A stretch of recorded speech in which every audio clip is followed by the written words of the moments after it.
Hello everyone, तुमचं स्वागत आहे घरगुती चव या माझ्या चॅनलवर।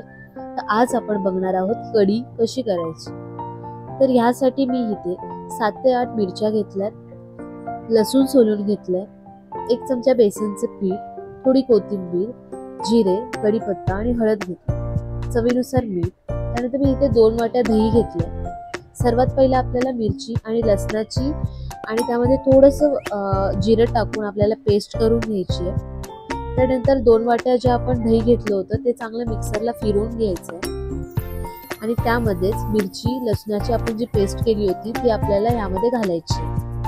नंतर त्यामध्ये बेसनचे पीठ घालायचंय, हळद घालायची आहे आणि आपल्याला ते चांगलं एकदा मिक्सरला वाटून घ्यायचंय।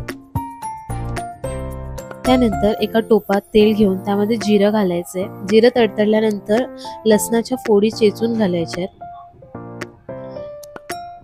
चांगलं तडतडल्यानंतर आपल्याला त्यामध्ये कोथिंबीर घालायची आणि चांगलं भाजून घ्यायचंय। चांगलं भाजून झाल्यानंतर आपण जे मिक्सरला वाटून घेतलं होतं ते आपल्याला यामध्ये घालायचंय।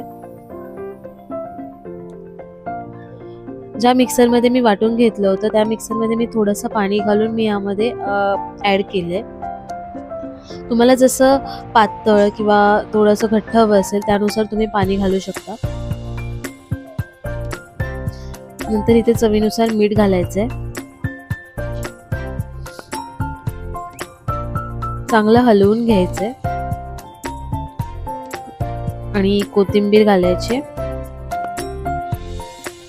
आपल्याला कढीला उकळून द्यायचं नाहीये, कारण की कढी उकळल्यानंतर कढी फाटू शकते, म्हणून आपल्याला कढी वाफेवरच शिजवून द्यायची। कढी अजिबात आपल्याला उकळवायची नाहीये। कढी सारखी ढवळत राहायची म्हणजे कढी फुटणार नाही।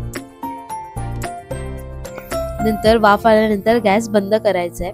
अशा प्रकारे आपली कढी तयार आहे। जर तुम्हाला माझी व्हिडिओ आवडली असेल तर माझ्या चॅनलला लाईक, सबस्क्राईब आणि शेअर करायला विसरू नका। Thank you.